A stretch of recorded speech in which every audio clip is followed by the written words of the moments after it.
Welcome back to the NALCS Countdown. Next week, the NALCS goes on pause as we host Rift Rivals 2018, where Team Liquid, Echo Fox, and 100 Thieves challenge the EU representatives. So, Jat, what do you have on your scouting report for us, starting with Fnatic? I actually think the teams coming to Rift Rivals from EU are pretty good. And they also show different styles that are much more practiced than what we've seen in NA. So Fnatic is the team that actually subbed out Reckless, the franchise player for a lot of their existence, to put Bwipo in the bottom lane so he can play mages and bruisers, and they're playing both Bwipo and Soas at the same time.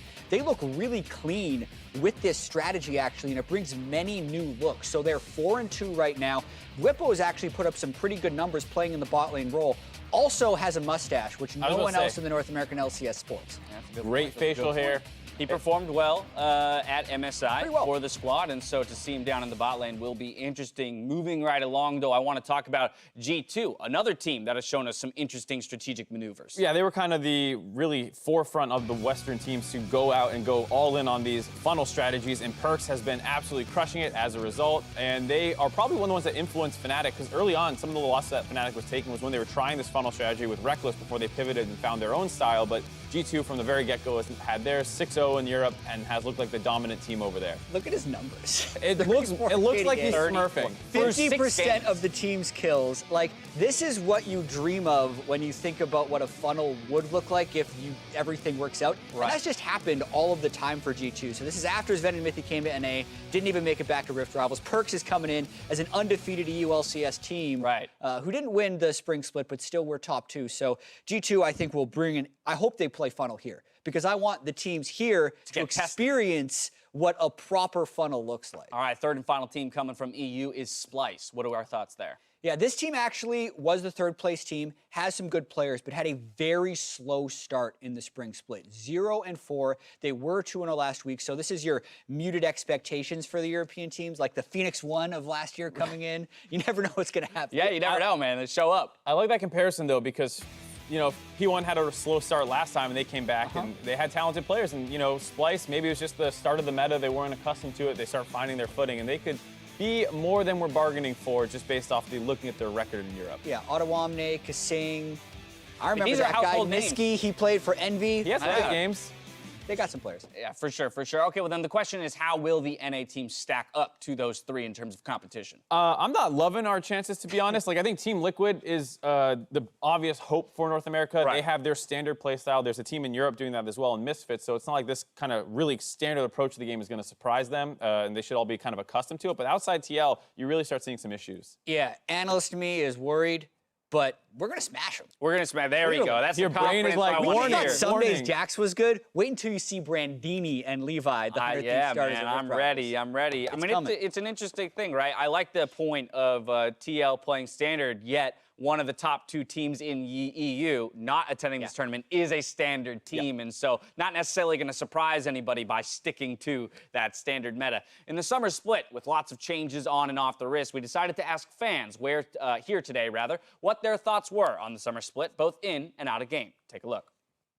So what I like the most about the new meta is you don't have to play an ADC bot, because that's gotten really annoying, how broken ADCs have been. You can see teams that think in NA mainly that standard ADC is better, and then where you're seeing like more Korea, they're playing more mages. You'll see a Yasuo, you'll see a Norelia. What I like the least about the new meta is definitely the funnel strat. Funnel strat, because it's kind of boring to play against and also boring to watch. I enjoy the fact that I can kind of play like Yasuo or just anyone really anywhere. Like, you can run him top lane, bot lane, mid lane. The fact that we're able to basically play anything, anywhere.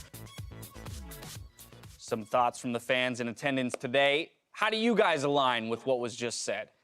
Pretty much the same. Yeah. I think a lot of people, even the pros, are having the same opinion where, yeah, funneling's very strong, but it's not the most interactive play style that you can have around, and everything else is all great about the meta. I definitely like funneling more than the average person, but I also kind of like lane swaps sometimes. I love lane swaps. Jat does love the funneling because he loves to be the one who gets funneled. Anyway, mostly because I want to hear the newest jingle. Let's move things right along, to this week's Jat Stats.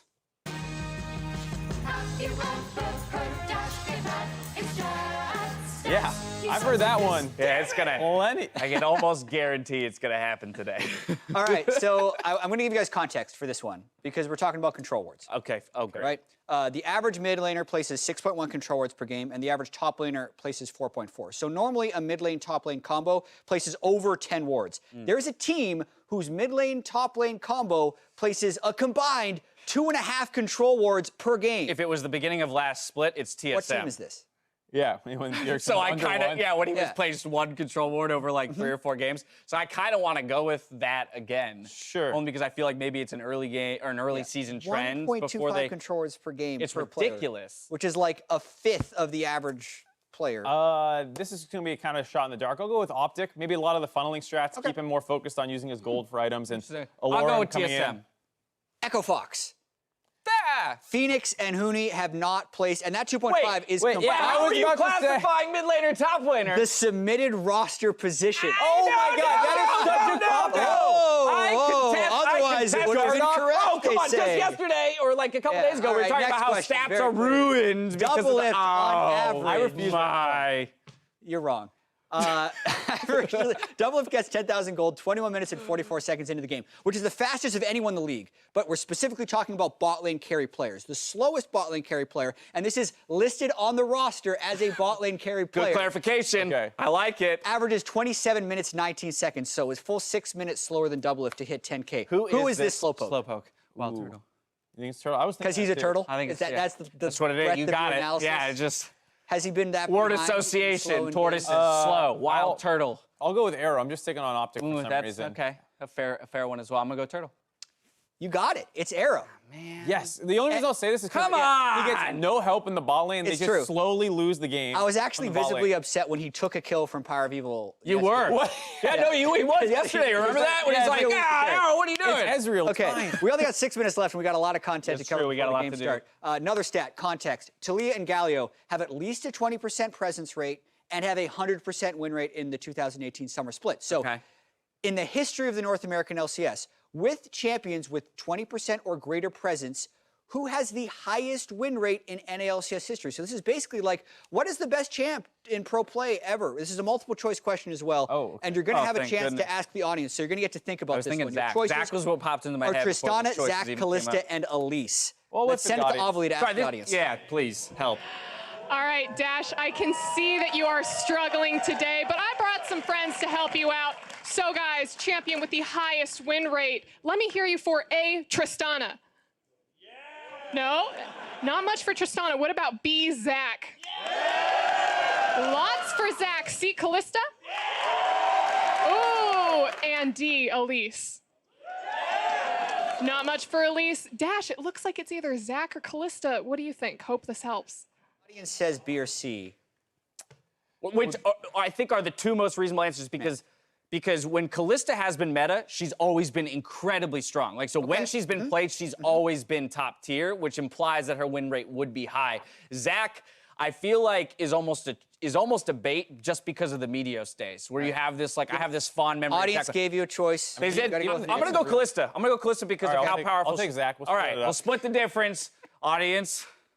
It's Zach. I was going to go Zach, even if he went Because it Zach. was his gut, too. It That's was the my funniest gut, part. and then Why would you? Yeah, I have some fun facts to go with it. Elise is the most picked ever. Tristan is the second highest win rate ever. And Callista was just a total bait. She's got like a sub 50% win rate.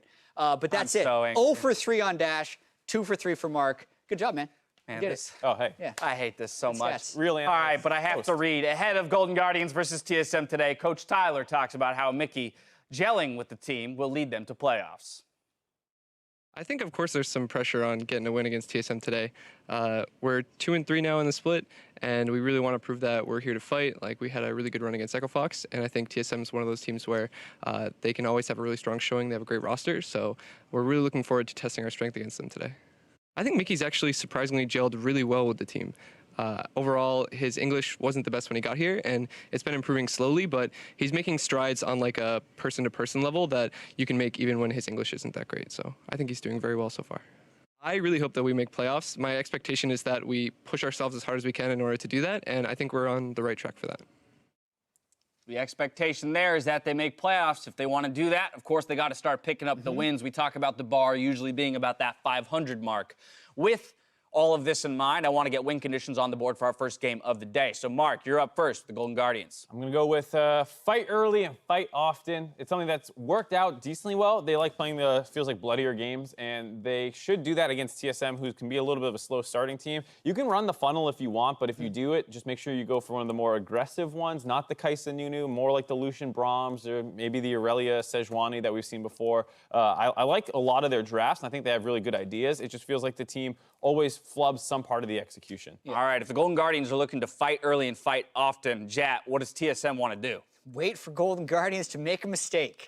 Because honestly, when TSM has tried to accelerate their game, and a lot of the times where we're saying they're playing slow, it's because they tried something that backfired. And I think the games they've won have actually been when the other team tries a dive on them or something silly. Sven picks up 2 kills and then goes and carries late game. Fighting early and fighting often, that's what Contracts had in his head on Braum yesterday when he flashed into 3 people and did 0 damage and died. I don't call that So maybe fighting. he's learned from that experience. Why do you call it? Right? All right. Okay, well, those are the win conditions for the first game of the day. Before we hand it over to the arena, let's gather some predictions for the day. And I want to say that I'm not impressed with the performance you two have been putting up so far in the summer split. Gentlemen, it is I, Vedius, back sorry, once what? again. I've infiltrated your set, and it now belongs to me. I've come because I've been watching your predictions week after week, and I'm isn't just it like disappointed. bedtime over there for Vedius? You need my help. You need me to come and save you. Now, I remember, yes, I'd rather Jack, go you were 0 for 100 victorious the than last have time Vedius help me. that we battled. But that's because I'd like to change my win. I predictions to the couldn't let opposite the of premier Vedius's analyst predictions. go Yeah, Jat, and be he defeated just by called a you out. European analyst. But things are different now. Things have changed. Rift Rivals is next week, and it is about time that we proved who the superior region was. Okay. Mark, Mark, the big boys are talking right now. I need you to just Only one person Jack. talking. I see that you've been struggling, so it's okay. You and I, we can have a bit of a back and forth. I'm here to offer my counsel, and I bring with me my predictions. Okay. Dash, I'm sure you have them What are they, already Vedius? prepped. So, gentlemen, best of luck on this If week's they're the predictions. same as mine I'm sure we're after going to all have a of lot of this, fun, that'd be so especially funny. when Rift Rivals comes round. But with that, I will bid you adieu. Fairly well. Fairly well. Goodbye. Fairly well. Hope his chair Goodbye. trips. He just falls off the back of the stage. All right, predictions What? up on the board. He has the same predictions as me. Jack, come on. You're doomed. All right. Get yeah, out so while no you matter can. what, no matter what, you and Vedius will finish the same on the day. Did you want to go and reverse all of your predictions? I don't. Oh, I like my you had predictions said today. it. You had said it. Mark, you're the one who chose differently in games 2 and game 4. We have 30 seconds. You want to say anything? Rolling the dice. CLG, Rolling the dice on FlyQuest. This feels like the perfect CLG letdown game. That's basically my only reasoning. All right, 20 seconds ahead of game time. Jat, you're doomed. That's all I have to say. Let's hand it off to the casters to get us into the games. Thank you, Dash. This should be a whole lot of fun. I'm Julian Page, I'm casting alongside the most American thing I know. It is Sam, Kobe Hartman Kensler. Well, we're very close to a special date for America, but we won't mention it as it is Canada Day. That's true. And we'll let them have their day. Happy special day to Canada. And we're into the draft now. Golden Guardian on the left, banning Morgana. TSM there in the red, gonna ban out Swain. Yep, Swain off the board has been super popular both as a mid laner and as a bottom laner. So seen so much in the ban phase early on. Along with Nocturne, we do expect things like Zoe and Aurelia also maybe to pop up here in the last couple rounds. Well, there's actually a Nocturne ban from Golden Guardian, so clearly respecting the power of that pick. Talia has also been very common on the red side as well. And one thing is that the Golden Guardians have really gravitated toward Kai'Sa for Deathly. He was pretty outspoken when he came back. You know, his time in Korea, he spent practicing marksman specifically and didn't really want to play a lot of mages or other things in the bottom lane. And the Golden Guardians they've run a bunch of funnel strategies to incorporate marksmen into their compositions, even if they don't have Deathly down on the bottom side playing those marksmen. But it may be another focus again on the Kai'Sa and people kind of expecting that one coming from them. Yeah, I think yesterday FlyQuest did excellent preparation and kind of dismantled the funnel they set up with the Kai'Sa Braum. So curious to see if they do pick it, if they just play more standard. But the bans are finished for phase 1. Zoe was the last one for Golden Guardians, taking that away from Bjergsen. And actually Rakan away from Matt. Yeah, we have seen a lot of teams also using the Rakan plus Xayah as a mid and jungle funnel strategy there. So banning out one half. Plus, Matt has had some very good engages in his Rakan games. And he actually had a pretty good day yesterday. They got first blood in the bottom lane before Golden Guardians started to lose control of that game. Ooh, and this already signals a change in the wind, I think, for Golden Guardians. Aurelia first pick away from Bjergsen, kind of giving Mickey the power here in the draft. And Haunter, he's already locked in Aatrox, by the way. He's getting as many games as he can in before the rework. Yeah, Haunter is just loving the old Aatrox. And he had a very good game yesterday, in contrast to last week where Impact completely bullied him with a Renekton pick. He had a very strong game versus another Renekton, was able to do just fine in lane, also turn that one around for them. So he feels very confident, obviously, on the champion. And it is once again going to be paired with Griggs Sejuani, who is the one who stole the Baron and was actually able to keep TSM in that one. Sejuani certainly, I think a lot of the junglers here in NA happy to have that champion back in the meta, but as that happens, this will start happening. Trundle being picked back up, who really was not bad. I guess just moved into more of a support position, meant that you didn't see as many traditional jungle picks. Trundle is extremely strong still, and especially, we mention this every time we see Sejuani, her especially taking Aftershock, you know, plus all of the armor that Sejuani does get from her passive, works really poorly against Trundle, as Trundle's ultimate will steal all the stats, and then after her passive falls off, after Aftershock falls off, she can go negative. You know, the negative shred that she gets from the Trundle ultimate will still work on her base stats, and that makes her a very squishy piggy. Certainly does, as you mentioned the matchup already. There's actually Renekton for Lolo, so he's counterpicked into Haunter's Aatrox, and Bjergsen has shown this off already. Darius as a counterpick into Aurelia. Yeah, going to be chasing him around, and we'll see if they actually get that matchup. As you said, you know, Mickey could take the Aurelia, Lorlo could take it. These guys technically could swap the champions, but we would expect, yeah, Mickey to be the one piloting the Aurelia, and we might expect him to be in the mid lane, but also could be shifting definitely around. And let's see if the Golden Guardians, you know, their bottom lane or the duo lane is still yet to be locked in, so they might actually diverge. He does have that one brand game, at least as far as the mages do go. Yeah, actually, based on these 6 picks, it looks like 2 solo laners and 2 junglers on either side. So you're going to start seeing some potential bot laners banned out. Vladimir fits that bill for TSM, and Varus saw it yesterday from Sven. Going to take that one off the board as well. It's funny because, yeah, Sven has 2 games of Varus, but that was also because Kai'Sa, Ezreal were also banned out in that game, as well as Lucian. So those options are still available if we're talking about the bottom lane still. And Lucian is an extremely powerful, you know, laner down there for the bottom side, especially with, you know, things like Braum still left up and having that open possibility of, you know, even going for the stuns and getting early kills against any sort of lane. There is the Ezreal ban. Heimerdinger, another bot lane ban there for TSM, but this to me feels like pick a strong support and then counter pick your AD is I think the strategy for TSM, or take the best one if you think it's Kai'Sa. Yeah, stealing that one away. As we said, definitely has played a lot of the Kai'Sa for Golden Guardians, and it looks like Sven will have his hands on it once again. I'm venturing to think there's also still funnel on the table for TSM with Sejuani. I've seen that a couple of times, but if I recall correctly, TSM are one of 2 teams that are yet to switch things up from your standard roles. So we'll have to see if they do make some changes with their last pick, but you mentioned it already with 2 ADs picked for the solo lanes, or at least that's what it looks like. Something like Brand becomes a lot more attractive there in the bot lane, and that is the lock-in for Deathly. Yep, as you said, especially when you're facing these pure tanks like Sejuani, don't want to let her just stack a bunch of armor, so diversify the damage profile on your team composition. Looks like he will be in charge of the Brand once again. And the percentage shred going to go a long way there with the passive. Sven, by the way, you know, that his first game that we saw this splits on the Kai'Sa was their win versus CLG on day 1. And he looked very good on it, 5-1 and 9. So TSM very happy to grab him that power pick once again. Yeah, they are well practiced on a lot of the standard picks. Remember, before all this craziness, Kai'Sa was just a regular old bot lane champion, and Sven had a lot of games on her there. Shen support last pick there for Golden Guardians, at least that's my assumption. And now a support to come for TSM. It's Alistar locked in for Mythy. And whenever you do see Kai'Sa, you're looking for other champions to set her up with hard crowd control to apply plasma for her to easily maneuver around fights. And TSM have that in spades. All of these champions, have their own forms of crowd control. And it will be a bit of a brawl, considering Golden Guardians are mostly melee champions. They're mostly dive composition here, with Brand just trying to spread around a lot of AoE magic.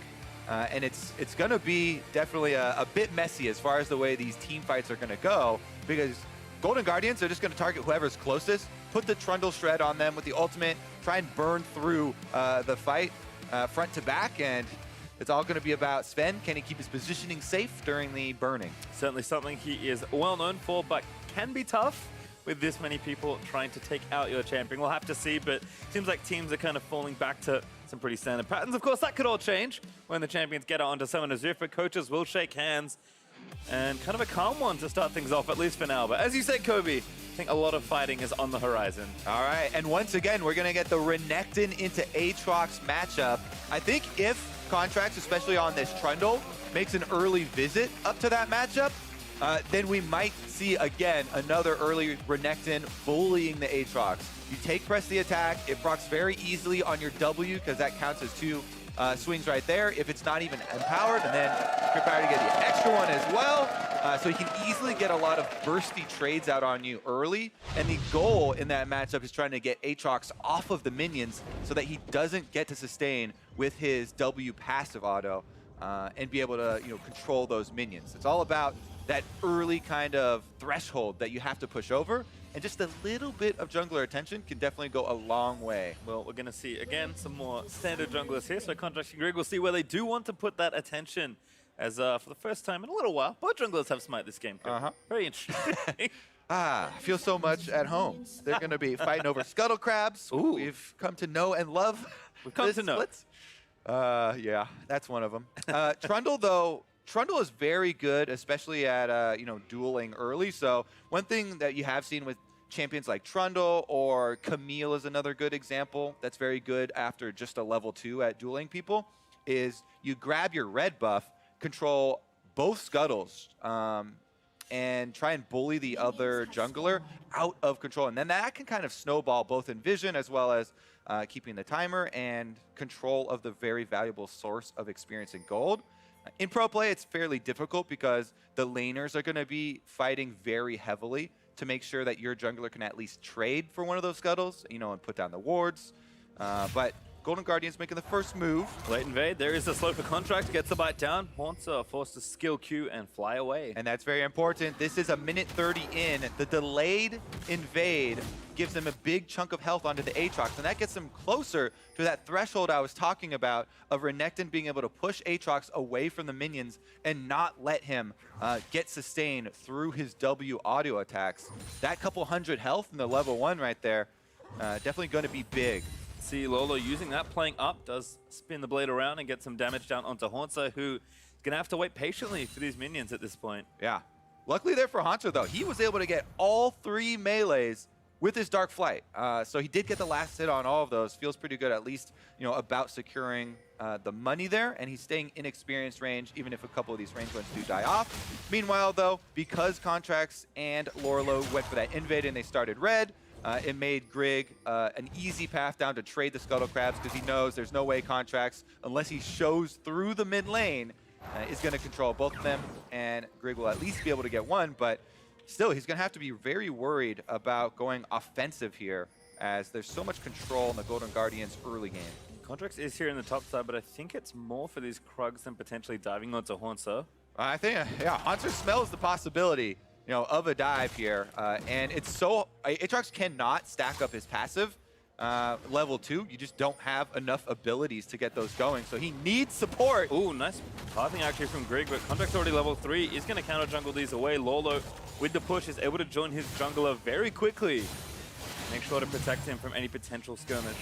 Yeah, get some more levels in Aatrox. Now Haunter has access to all 3 abilities. You can more quickly stack your passive up and get your revive ready for a possible tower dive. Still, though, good trade from Lorlo there. Proxys press the attack, gets off his harassment at the turret. And we're seeing some of the ramifications of the invade as well. Now Grig is going into dangerous territory here across to the red side because he doesn't have any camps left on his side to go for. Luckily for him, though, none of the laners are collapsing on him. They don't have vision. And Contracts is, again, focusing top. Yep, Contracts, instead of just doing the rest of the camps, is actually going to try and continue to bully this lane. Lots of attention for Haunter. There's going to land the pillar. Oh, no, he got stunned by Lolo. So well played by the Golden Guardians. There's the flash auto, and Lolo gets the kill. That looked hilarious. That pillar of death just stuck Haunter right on the end of it, and he was unable to get off. Tried to Dark Flight out of it, but not going to have the correct timing there. Mickey going to have to flash away from Bjergsen, though. Bjergsen, though, yep. We're going to spin it around. Decimate, passive goes up. No dunk just yet, so Mickey should be safe for now. Mithy, though, this is a classic Alistar spot. It's going to be a regular flash. Mithy does have Ignite, but Mickey is on the far side. Good positioning here. I think that was a good call on the roam, probably, from the Golden Guardians bottom lane. They talked a lot about communication with Mickey, and this gameplay either is just super good game sense by him or good communication. Let's take another look and slow this one down to see the interaction. Pillar goes up, knocks him above, but Lorlo just barely, it looked like, got the stun off. Yep. As he's in the air, so unable to actually take flight there. Yep. Jumped very high, about to spread his wing. I believe Haunter has actually already showed us this interaction versus on, but you are only unstoppable when you are flying, not when you are trying to take flight. Unlucky that Aatrox has to jump so high up first before trying to take flight. However, that small little second is enough for Lorlo to close the gap. It was a very good pillar there by Contract. So one of the things with pillar placement is there's actually a big difference between the mediocre pillars and actually getting right on the person to get the full knock-up, as well as pushing them back a little bit and getting the center of the slow there. So definitely well played by him, right on the champion, and it earns them the first blood. Yep, Contract's persistence does pay off. He's going to take the Raptors again. Trying to cycle through TSM's jungle. Looks like he's leaving a couple because he sees a flashless Aatrox with a wave building. Yep. Another dive is coming, Kobe. They want to camp him again. Here we go. Not a very restful vacation for Haunter. Get camped all time long. He's going to get pilled once more. Flies back down. Going to try and get the passive back up, and he's got no chance. Lolo slice and dices through and takes him out again. Yep. Still unable to get off enough in-combat abilities there. Now, again, Mickey, though, he doesn't have flash. Oh, there we go. Solo kill from Bjergsen. Contract still fighting. Grig gets stunned up. Great 1v1 there from the Sejuani. Huge, actually. If we were not distracted by the mid lane kill from Bjergsen, we might have to track the pathing after the kill on top side, because Golden Guardians got a little bit lax there after they were able to, camp Haunter and take him down. Grig getting that money back for TSM is pretty big for them. All that being said, though, Golden Guardians still with a very healthy early game lead. By the way, there's still a 2v2 in the bot lane. Looks like it's pretty even on CS so far, but definitely I think as expected in the early stages of the matchup, playing pretty aggressive and getting that lane pushing, but let's watch this again instead. Okay, so this is the dive, and then we'll probably track Contracts a little bit afterwards here, but it's an early pillar this time to just get the slowdown, and then they know that they have the advantage of being able to use their flashes to deal with the turret aggro. Afterwards, Contracts, he actually does see Grig, and he just, a little bit greedy, wants to steal away the Krugs, goes for a one-on-one fight, but Grig has the Red Smite, and Red Smite auto wins you that duel, able to use it, and that's going to be a mistake that Contracts wish he has back. He remembers yesterday as well, in the same area of the map. Something about it. Very headstrong player, it feels like. I mean, he could have brought Lolo with him, so kind of interesting to see maybe some of the aggressive tendencies getting himself in silly spots. That's one of the reasons why people love watching Contracts play, is that, oh, never mind though, Mickey in mid. We're at it again, great ult from Grig to start it off, but here's Matt with a taunt. Bjergsen again, looking for the ultimate. Mickey, Vanguard's edge to some Bjergsen, but Grig gonna just walk away from it. Bjergsen had to flash, but he did escape. Yeah, Bjergsen did not have cooldown back on his ultimate yet, so there was no Noxian guillotine for the execution on Mickey, and he has to flash away. Good collapse there. But meanwhile, as you're talking about down bottom lane, they also had a roam from Matt, and he's making his way back now. Misty is going to knock up, but definitely going to turn it back around, forcing the flash out of Alistar. No level 6 there for Mithy, so pretty unsafe. You have to really respect the level 6 power spike in these mage bottom lanes. Bran having access to the ultimate can put out so much damage just with the base damages here. That's been one of the big parts about why we see so many of them in the bottom lane. Oh, Mickey barely caught him with that stun. His contracts again. Mickey going to try and dive back in, but Bjergsen does so much damage. Altered by contracts, but Mickey was not having the rest of that fight. Grig, though, once again, counter ganking here in mid lane. Yeah, very good defensive use of the apprehend there from Bjergsen. Able to pull him in and get that slow down so that he can then walk away and not allow contracts to actually close the distance in time, saving his life and getting him out of there. Lolo, though, you can see just taking every aggressive trade opportunity he can. Grig, though, back into the top side. No ult back up for him just yet, but Lolo is very far forward here.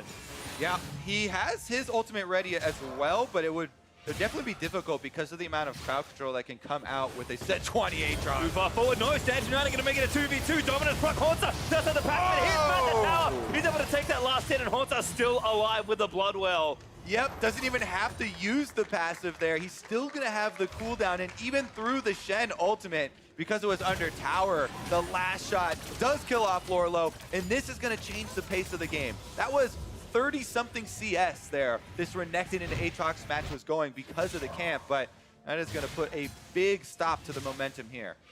Once again, Grig, very patient. They wait for Lorlo to get all the way into tower range, and then because he pops his ultimate under there, he also grabs the tower aggro and takes a bunch of tower shots under the turret, so really well played there. Nice trap set from TSM. And they've decided, you know what, we finally got a win in the top side of the map. Moves Ven up here, I'm out of here. As Kai'Sa going to clear out some minions here. Haunter is back, though. Yeah, they want to try and push down on the turret so they can get a first turret bonus here. They have the early timing on this swap, so they've got a lot of extra time here on the turret. And they want to give as much of the solo gold as they could to Sven so he can get his Rage Blade as quickly as possible. Matt is going to be here, though, and definitely is making the rotation up. Costs him about, 33 or so % of the turret health. Yeah, before the replay, I did see definitely TP to bot side, so kind of a smart swap there for TSM. Looks like Haunter, though, is going to make his way over to the bot side. Lolo already dealing damage to that turret, though, so he'll lose a little bit. Lolo should still feel pretty strong in the matchup, especially now that he's finished his Black Cleaver already. And again, a lot of the swap is both because of the level 6 power of Brand, but also because of the Shen Stand United that we just saw from Matt. Now that you have your support Shen access to that ability, it puts a lot more threat, on the super strong dueling power of Renekton and Trundle, and they wanted to try and limit that. Grig, though, still sticking to Haunter's side of the map as he takes out the Gromp here. Lolo, I think, will perhaps play a bit more carefully, at least without Contracts, who is also invading, or at least getting vision there, trying to spot out Grig, and again, force a 2v2. Yep. They don't have the cooldown backup for Stand United, plus, as you said, very incomplete vision. And the amount of crowd control and ease of engage for the Sejuani Aatrox is definitely very threatening, because he could just dark flight in, and the range of Sejuani ultimate allows her to get close enough, stacking up the passives. We've already seen it on display. Cloud Drake, though, is going to be a very valuable target as well as move speed. Oh no. Nice to have been there on the cannon miss. Those things have become so painful, Pastry. Yeah. Bulky boys. Hard to get all their gold sometimes. Let's check back in with Mickey. Still a little behind in CS. Bjergsen doing well with his counter pick here, but Mickey is going to clean those minions up, and he'll be fine as the matchup continues, and he moves towards his first item spike. Yeah, basically all of this TSM composition is a bunch of bruisers that will just play around in front of Kai'Sa. They're trying to get Sven to his Rage Blade as early as possible, and then have him just work around these fights and create room for him with all of their knockups and stuns. Golden Guardians are trying to put a stop to that. They've got the Brand to try and pressure early, Shen for cross-map plays, and a strong duo of Renekton and Trundle that they're trying to use to open up the map. Yeah, Matt's ult is back up, by the way.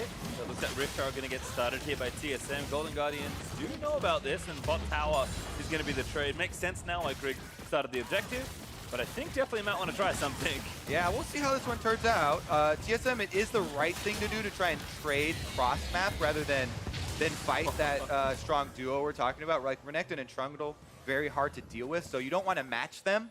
And you'd much rather just trade for something on the other side of the map. Golden Guardians do get first turret bonus gold. They should also be able to clean up this Drake. But Rift Herald will be in the hands of TSM. And when you have that eye, it does interesting things about priority. Because if TSM make a move with Grig, you kind of have to send defense in that area. You can't let a Rift Herald empowered push go unattended. Whoa, Mickey with the flash vanguards there, looking for Sven. Doesn't going to land the follow-up start, and now the rest of his team going forward. Mickey though still posturing aggressively. Greg is here though, trying to win the 3v3. Stands United needs to live with Defiant Dance. Not enough, Matt. Just there with the shield, trying to protect his teammate, but he pops a stopwatch to hope Definitely will live. Bjergsen flashes in, still ghosting in towards Definitely. Apprehend slows it down. Mickey with a combo. Here comes the dunk. Bjergsen gonna line it up and takes down Definitely. Yeah, very over-aggressive call from the Golden Guardians. They make their play away from the Renekton, away from the Trundle with everyone else, and that is way too deep. During the Defiant Dance from Aurelia, yeah, it reduces huge amounts of damage, depending on how many points you put into it, but it also, during that time, Kaisa can still stack up the passive, and then Sven able to finish him off very quickly there. Now, again, Rift Herald was activated for a very quick turret afterwards, but they only will get 1.5 here as the extra charge does go through. Yeah, feels like that's the best thing you can get most of the time as you watch this again from Mickey. I mean, the Spirit of the Roam is nice, but... So that was a good display of the ultimate flash that you can pull on Aurelia.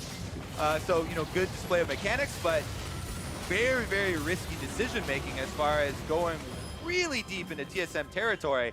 TSM happily punished them for it afterwards. Yeah. Bjergsen again goes up to Definitely. Simple stuff to follow up from there. And it does feel like Golden Guardians, they had a 2,000 gold lead. Yep, TSM got the Rift Tower, but they traded for the first turret, for the Cloud Drake. Top tower was low, and their lane was pushing. I feel like maybe just play a bit slower. Definitely agree on that one, Pastry. It looks like they kind of lost track there of the mini-map as well as the objectives. You generally are going to want to make your play on the opposite side of the map of you know, Shen, so you can kind of turn those numbers, but they should still be able to collect this turret. They should still be able to have a gold lead after. Problem is that you don't want to give that much money over to TSM, and especially kills to the Kaisa. I keep mentioning Rageblade, Rageblade, Rageblade for Kaisa. Well, he's got it now. He's got some more attack speed on top of it, and he's getting very close to his E-Evolve. 85% attack speed right now, so he just needs one more item, and he'll be able to use the invisibility to keep safe during these big brawls that we keep setting up for the 5-on-5 stage of the game. Bjergsen also with those 2 kills got himself a Trinity Force. Mickey though did finally answer and get his item as well. So it's pretty even as the gold lead is reflecting that. GG's up just under 1,000 gold.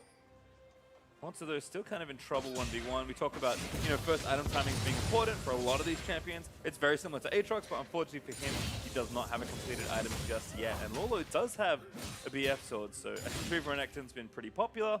I imagine that's what he's going for second. Unless he wants to go Guardian. No, very well could be. Hope he goes Essence. So, yeah, so Essence Reaver, and we should explain the reason why Essence Reaver has become so popular on Renekton. It's amazing in duels. It's not going to be that great for team fights because he will be fairly squishy as it's all offensive stats, but once you pop your ultimate, because of the reason we talked about the W being so good with press the attack as well, and it counting as multiple strikes, on Renekton when you are able to use the W stun, not only is it a super long stun, and a lot of damage for your single target, but the auto attacks are also going to help reduce the cooldown, so you can almost stun lock people with Renekton and Essence Reaver. Bjergsen, though, they finally caught up. Bjergsen, he is looking to fall here. Contracts needs to chase a little bit further. Mickey probably hungry for the kill. Trying to ghost away and stack up the passive. Needs a bit more healing, decimating around. Wasting time if nothing else, but Mickey lands a stun and does grab the kill. Yeah, he's able to delay, but because Golden Guardians had all lanes pushed, TSM really can't get anything during that delay. And it is just the 1 kill here going over to the Golden Guardians. We'll see if they can pressure mid afterwards. as right now they are converging on Sven and Mithy. Good time to try something. Matt around the Raptor pit. Contract so does spot a ward. Both of them now sweeping out through this side of TSM's jungle. Wave pushing up. This is certainly an opportunity for Golden Guardians, and I think Sven and Mithy know, yeah, it's time to back away. Last outer turret is definitely the target here. Everyone converging. Grig is making his way down, though. The Golden Guardians have to be a little bit careful. Oh, man, he took power aggro, I think. No, he didn't actually. Maybe going to try and get out of there, but the plasma stacks up. Mithy able to get the kill. Something went wrong there. He took Sven aggro. You have to respect this Kai'Sa damage. That's why we keep mentioning it here. He just walks right up into the turret next to Alistar, and Mithy has an easy time of holding him in place long enough for Sven you know, to get off a couple rounds. When you have the Rage Blade, your passive stacks up so quickly, and this Kai'Sa got a little bit more money. Thankfully, it wasn't the last hit, actually, and that was just an assist that went over to Sven, but definitely not going to be a desirable situation there, as Golden Guardians had pressure and give over some more money. Yeah. A little tough to siege, perhaps, but still another overplay for Golden Guardians. Maybe taking Mark's advice a little too far to heart, fighting all the time. Mithy also setting up on the Bjergsen, but Bjergsen again spinning around. Good defiant dance with Bjergsen. Passive already ready. Mickey knows he has to back away, and this turret low enough that I think Mickey knows he needs to get out of there, so TSM will even up the turret score once more and keep the game very close. Yeah, once you get the 5-stack bleed on you from Darius, the extra attack damage coming in from your Noxian Might is very, very dangerous, and you're going to have to give him a lot of room. Try and prey on the weakness of kiting him. That's why he just walks away. Now an Infernal Drake is going to spice this up a bit, pastry time, because TSM are actually scaling up pretty quickly here with all the extra kills going over to Kai'Sa. Currently, though, they're not grouping up for it, and Golden Guardians will be happy to grab another dragon for themselves. This one, much more important here in you know, scaling them up a little bit for later in the game. Certainly a good one to get, so Golden Guardians will keep their Drake lead at 2-2-0. Lolo, again, still pressuring. Does actually have SM3 even now finished, but Haunter is collecting farm. And if Golden Guardians can't do anything with Lolo's side lane pressure, not going to mean as much, given that Renekton will fall off a little in effectiveness as Haunter finally gets to his item spikes. Yeah, definitely going to be less effective for team fights, because Aatrox, one of the good things about the current state of him, you know, is that he's able to just kind of jump into the fights, stack up his blood well, and kind of rely on that for some team fight survivability. But Renekton, especially going to Essence Reaver, is a very squishy target, actually, and you can get burned down in those 5-on-5 situations. So Golden Guardians, again, they want to split the map, keep Renekton in the side lane, pressuring that 1v1, threatening his stun lock, and the Shen Stand United as well, and kind of use that to gain more pressure on TSM and keep them corralled in their own territory a bit. I feel like the obvious point for Golden Guardians is the fact that the mid turret's still up is got to be a little frustrating here. Would make it a lot easier to push out all these waves and use kind of the longer area you have. Instead, they're going to have to re-siege. Mickey is doing a decent job split pushing, but I think he knows in this counter-pick matchup it's going to be tough to 1v1 Bjergsen, especially if Grig steps in and makes it an unfair fight. So TSM kind of using what pressure they have with the Darius. Golden Guardians trying to crack through this out of. There's not that much health left on it, but they still need to do those last bits of health. Yep, Sven and Mithy, though, protecting the mid turret very well for TSM. And top side, it looks like there is going to be a bit of a collapse as Bjergsen and Grig are chased out of the jungle. They were able to get the Gromp for themselves, but Golden Guardians, again, trying to hold this 4-man side while Lorlo does work on top. We talked about Kai'Sa, you know, early game not being so great, especially in a standard regular lane, but when she gets her item, she scales so well, and thanks to the extra kills and Sven's generally good laning prowess, he's already at 2 items, probably a little earlier than they expected, as Lolo is getting collapsed on here by Mithy. Cloud Drake, though, kicking in, finally going to go off, and now Sven can just jump in pretty much whenever he wants. There he goes, Killer Instinct pop, Lolo with a flash. Sven says, that's not enough, my friend. Dominus pop, stun is there. Lolo actually going to try and turn it back around, but Sven on a killing spree. Yeah, and you can see the possibilities there. He was about to be able to get off, you know, just another auto to reduce the cooldown on his W and try and burst him down. And that is the danger of getting super close to Renekton when he has ult available to pop his Essence Reaver. But they kill him off. He's only able to get off 2. Again, your unempowered W will count as 2 auto attacks, and your empowered one will count as 3. So that's why it reduces the cooldown so quickly on the stun if you're able to get those both off. And that's how important it is to burst down that squishier Essence Reaver Renekton. Another kill, though, goes over to this Kai'Sa, and you mentioned him, getting his items. He's fully operational right now. As soon as you have Nashor's and Rageblade, the invisibility upgrade for Supercharger is available, and TSM should feel pretty comfortable actually taking the big fights here pretty soon. I think you could tell Matt got deja vu approaching the mid-outer turret. He was playing much more respectfully to Mythi's All-Star that time around. Unfortunately for Golden Guardians, they don't get the turret just yet. Instead, it's TSM that actually take the turret lead as they take the bot outer. But again, with everyone converging, with Lolo back out on the map with his teleport ready, I think this will be the push where they're able to take it and still keep themselves up a few hundred gold, but it is very close. In fact, almost dead even as Golden Guardians do take that turret. All right, we'll see the fight over wards now, because even this early in the game, Baron is a viable target if left unattended here. So neither team should be letting the vision go around that area. And you can see there's actually dueling control wards in the pit right now from Golden Guardian. Not much of a duel, as it turns out. More of a stalemate. Ward duels are incredibly exciting, Pastry. It's a stare-down duel. Yeah, that's all it is. Looking each other squarely in the eyes. Oh no! The Golden Guardians one is about to be taken out. Greg is moving over. 2v1, not a very fair fight. Lolo and Haunter. Oh, maybe a few more friends joining it. 2v3 right now, by the looks of things.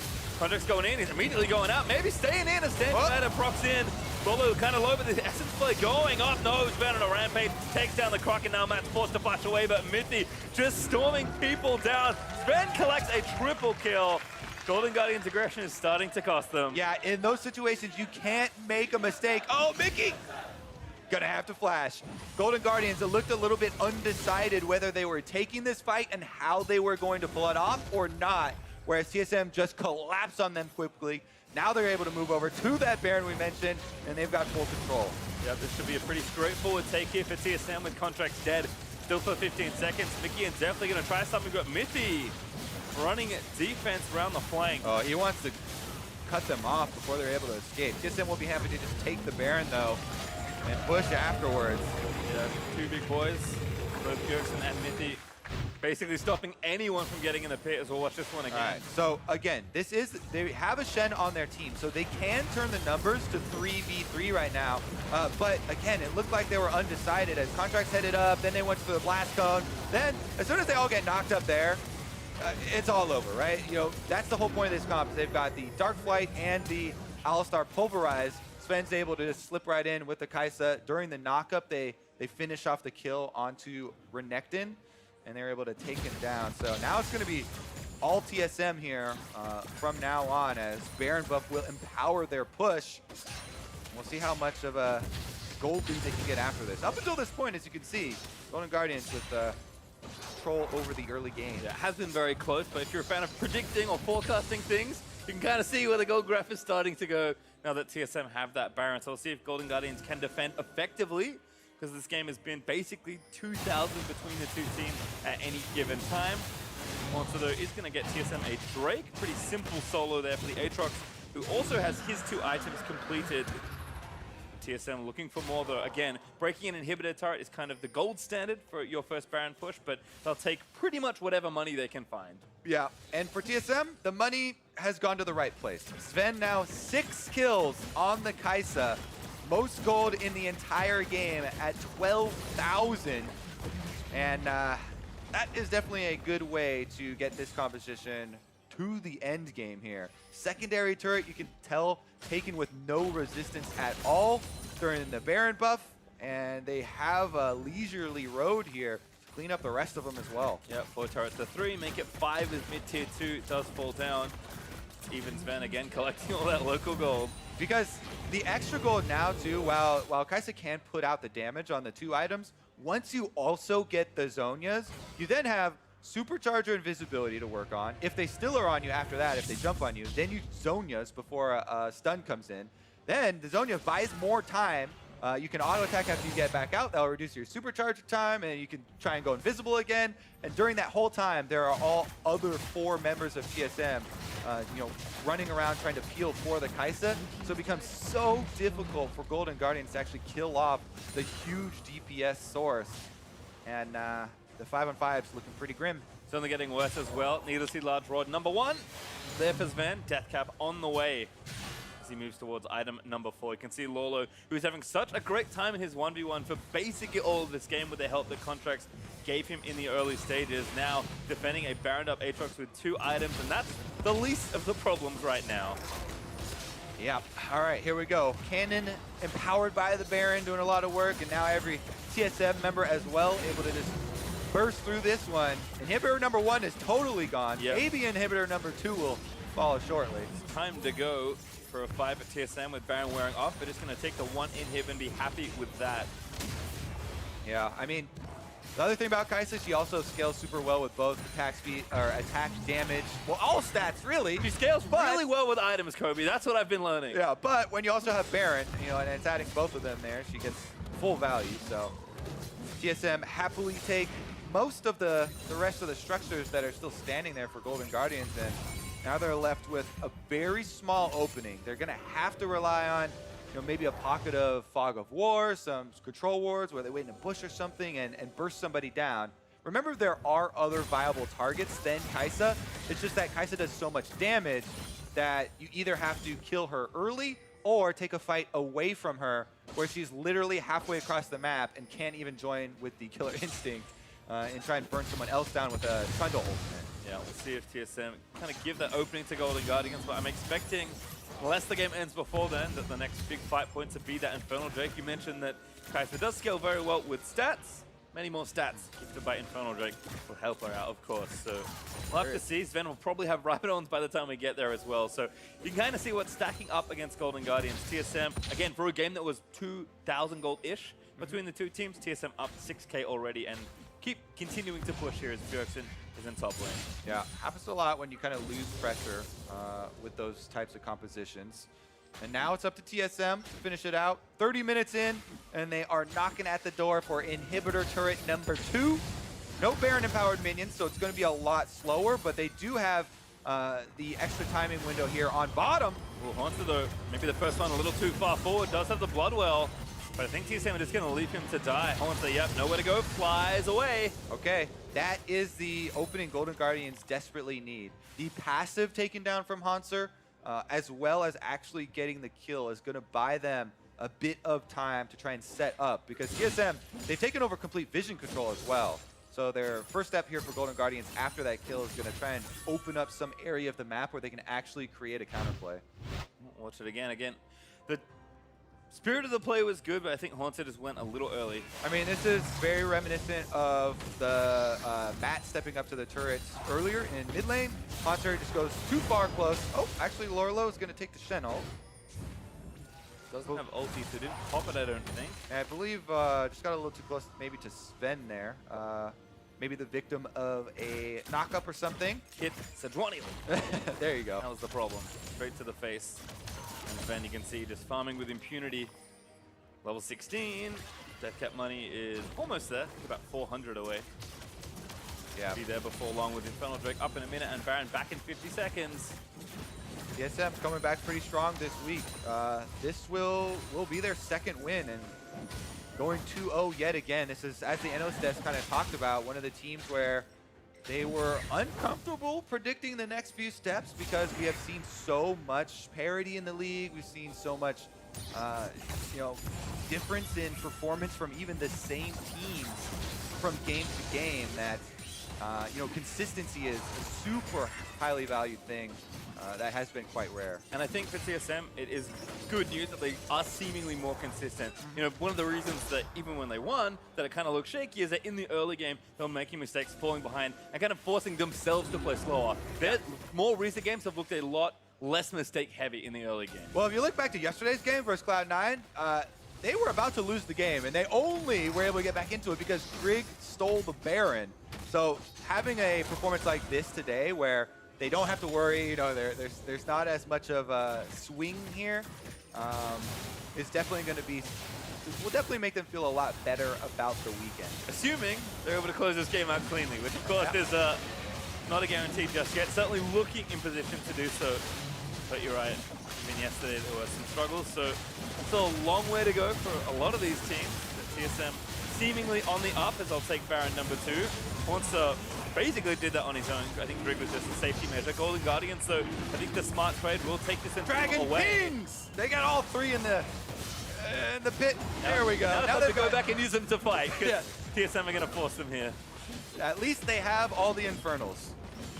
That is true. No one can take that away from them this game, Kobe. But they can take away the inhibitor. And maybe the Nexus. 2 inhibs down is never a good sign. And unfortunately for Golden Guardians, not back in time from that Drake take to get themselves out into a position to start a team fight. And again, Sven only getting stronger. Rabadon's done. I think QSS might be on the way next. And it just feels at that point he's going to be pretty much unstoppable. Yeah, we'll see. Aurelia can definitely put out a high amount of burst damage. If they land a stun, then you don't get to use, you know, your Zhonya's obviously, or you know, any of your defensive abilities. And there's no cleanse on him. There is no Mikhail's either built in this game. So maybe if they are able to land a stun, and for some reason Lorlo was also able to get on top of him with Essence Reaver procced, and they get a huge amount of burst damage. You know, you gotta shoot for the moon. I mean, if they kill, looking for this place. I agree. If you kill the Kaiser at this point, TSM's team fighting power drops significantly. And like you said, no cleanse and did not go QSS. Here's a revolver. Yeah. Sitting in the last item. So I assume Gunblade. Yep, definitely gonna have plenty of damage here. And it's not like you can ignore the DPS sources of Darius and Aatrox. Both of those guys are definitely going to be very threatening as well. But got to choose your battles here. And Golden Guardians setting up. Matt in the brush, looking for a flank to try and get a taunt flash maybe. I feel like we saw a lot of good work from Contracts and Lola early on, and maybe the best way is to surprise him with a flash stunt from Renekton. It's certainly not easy. Golden Guardians don't have a super good way to engage these fights, especially to pin down someone like a Kai'Sa, but Golden Guardians have to start somewhere, and with 2 inhibs down, and the third one being threatened by Hauntzer as he pushes the Baron waves in. A minute 20 still for Golden Guardians to defend this push. I don't know if they can do this without picking a fight, because I think if they don't, they won't. This inhibitor will not live through that. Yeah, time is definitely not their friend right now, as the minions being empowered by Baron slowly destroy the base. Got to make that desperate play. Yep, Lola went to Hauntzer, trying something, but the rest of TSM already collapsing. Turret is low, they'll just take it down, Spang with 1 shot, able to get it there. And again, Nexus starts still under siege by all these Baron-empowered minions. Golden Guardians losing the battle to the minions at this point. All 3 inhibs down, they gotta go. There's a stun from Grig. TSM's going to try and put the cap on this game. Minty, a huge fall there, pulverized. And that's definitely down to Hauntzer. It is carnage in the Golden Guardians fountain as Hauntzer and Sven just diving everyone they can see. The Nexus exposed. There's the GA pop. The resurrection is good. And this will be the win for TSM. Demolish Golden Guardians here.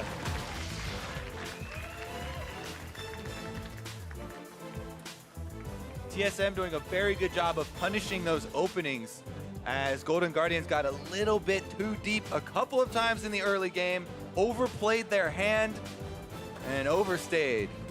Certainly have to agree. I think a lot of good moments in the early game. Kind of had all the things set out, but whatever it was, discipline did not kick in there in maybe some key moments. And TSM punished swiftly. So the players wish they can. A rough weekend for Golden Guardians, but a great weekend for TSM. 2-0. Again, like you said, maybe not the best bomb yesterday, but making it a much better ender to the weekend. Yep, you look back, you see 2 green ones, that's what counts. Exactly. No one's checking the game, just watching the scores. And the fans will be happy as TSM continue to improve here. Week 3 in the NA LCS. Mickey there on the team has had kind of up and down plays.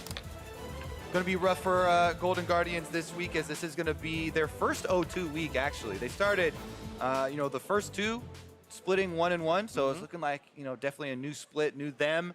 But they're going to have to recover, and we'll see how they, you know, come back and refocus after an 0-2 week like this, and definitely try and work on the next patch. A lot of it does just feel like, how does this team develop? Because they've shown a lot of different looks, and I think a lot of them have shown a lot of good, or at least moments that have certainly looked good. But for Golden Guardians, it's a little tough. To get more about that TSM win, though, let's send it over to the State Farm Analyst Desk. Thank you very much, Pastry Time. TSM picking up the win over the Golden Guardians, as predicted by both of you. But out the gate, and Vedius, we'll give him credit. That's right, we got to extend credit to him. But out the gate fast for Golden Guardians. It did align with the win conditions that you set out for them, Mark. Fight early, fight often, look to get your advantages through those skirmishes. And with the focus thrown towards Hanser, we did see a gold advantage built for Lorlo. But as you had laid out in the win conditions, Jat, TSM bide their time to wait for the mistakes and they capitalize on it 100%. Yes, and this is not a very positive thing to say about TSM, that they will just wait for the other team to come to their side of the map and then they will find fights and win. But they pick compositions with better scaling. They have really good players in skirmishes, and this is actually how they've won a lot of their games. So we're going to see a lot of these early kills right there. Hanser not having the right time, not as cute. That was a funny looking interaction, but I think it was right where the pillar knocks him up as the Q starts going out, and then the stun chain CC. Anyways, they keep bullying the top side. This is all great play. Get your Renekton ahead. You saw how far Lorlo could push this with the CS. Less great play. Yeah, not so great here. Really sticks around. Trying to bully him Sage does a lot of damage. Right, you've already used your flash in that gank, so you don't have a defensive maneuver to get out. And then they start reading that they keep trying to pressure the top side. Lorlo gets over aggressive with his advantage, gets the turret shot. He dies as well. Hanser still has his passive up there, doesn't even get that proc. And then here, you just see he's so far ahead of the rest of his team. Mickey is flashing forward beneath 2 turrets without anyone else in range. And Sven, perfect spacing, makes sure to stay out of the Q range while weaving in the auto attacks. Really immaculate play out of him all game long. Yeah, Sven played a really sick Kai'Sa. I think Bjergsen is the player who won his 1v1 matchup for sure, but that is partially due to that solo kill mid lane. But you watch this, Golden Guardians is absolutely trying to make things happen. They're trying to make plays with the Renekton and the Trundle, but they're actually opting into some bad situations. Like this was them running into a 2v3, eventually a 3v3 because of the support Shen coming in, but they didn't even touch Sven's health bar in that fight. Yeah, and Jat, Mark as well, I'm noticing a trend here. In this entire replay package, not a single kill occurred on Golden Guardian's side of the map within that early 15 minutes of the game. Every single fight was either taken in the river or on TSM's side of the map. I mean, that last one that gave them their Baron, that was basically the end of the kills on the TSM side of the map. And then once they had Baron, finally TSM starts pressuring in. There was the one solo kill in the mid lane, which I think technically was on Golden Guardian's side of the map. But yeah, TSM just did exactly what Jat said. They punished Golden Guardians over aggression. Okay, so they play to the win conditions specifically against Golden Guardians, but I do want to return to the conversation that was beginning to develop at the top of this segment, which is TSM going to be able to do the same thing against, say, let's pretend they finish top 3 and go to Worlds. Can you do this against top 3 teams from other regions? No. No. I think very clearly no. And I also don't expect TSM to do it now.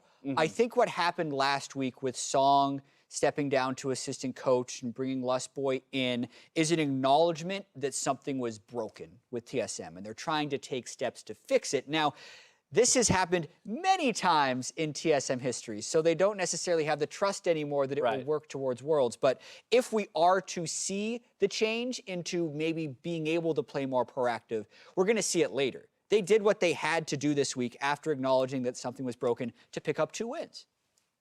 I don't have too much to add to that. I think the exact same thing. I wish TSM would start being more proactive. I would love to see more coordinated team plays than just a counter gank as people are setting up a dive or something like that. Bjergsen getting a solo kill is great, but where is like the 3-man roams that, you know, when TSM looked their best in 2016 summer, it was because Sven and Bjergsen would roam bot lane all the time. There just doesn't seem to be that level of map synergy right now. Let's flip the script then. Let's talk about Golden Guardians. Should Golden Guardians maybe take a page out of TSM's current playbook and attempt to let other teams be the playmakers and capitalize instead themselves as opposed to always pushing forward? I think they just need to tone it back a little bit. The level of exuberance to flash into enemy turrets during even games is a little bit too high, but they are able to find some advantages. There's no script of, hey, you need to be able to be a passive team or an overly aggressive team. I think you always want the team to be proactive because then you are in control of the situation. So I like where Golden Guardians is going. Their execution just sucked. You could also ban Kai'Sa instead of Varus in the second round. Maybe some pick ban stuff to look at as well. It's time to take a break. When we return, Counter Logic Gaming challenge FlyQuest on Summoner's Rift. Don't go anywhere.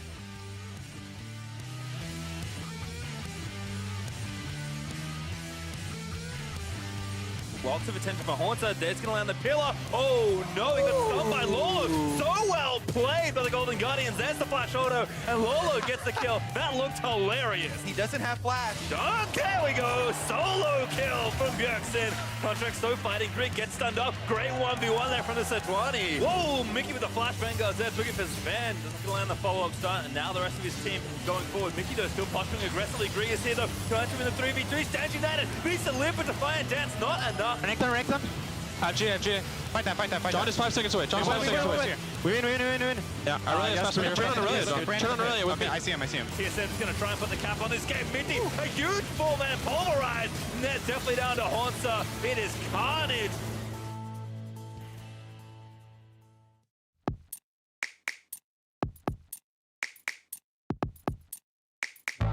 Welcome to Assist of the Week, presented by State Farm. Since we know the importance of lending a hand, we want to highlight players and plays that help the team bring home the big W. If you have a favorite assist from this week that you want us to highlight, tweet the clip with the hashtag NALCS and the hashtag State Farm Assist, and we may feature it in a future episode. So get out there and bring some support.